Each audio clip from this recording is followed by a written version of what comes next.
બધાને આપણે શીખવાડો છો ભાઈ બધાને એની વાત તો સ્કેલ હતી સ્કેલ દાડી તો તાકા તારી સ્કેલ જો કે આરી કેવું કે એક ભાઈ સ્કેલ હતી સ્કેલ દાડી કેટ ભાઈ સ્કેલ હતી એની વાત હતી માનો પા હેમણ તાર પાસે સ્કેલ છે આતી તો કઈ આય ગાય વિચારે તોલ પાંગી નાખી તો કાંઈ તો બીજી સ્કેલ તું લઈ લેજે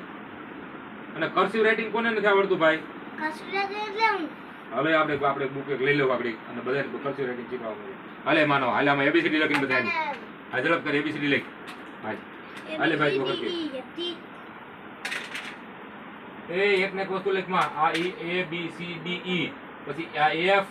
અહીં એફ લખ અને આમ લખાય આ કાંઈ વાંધો તમે મને સાઈડ પર લખી દેન તો આ કાંઈ વાંધો નહીં આ ઈ ક્યુ એ બી સી ડી ઈ અહીંથી લખ એફ હાલ કેમ એમ થાય એફ કેમ થશે તને ખબર હાલ કેમ થાય હાલ કહું હાલ કહું હાલ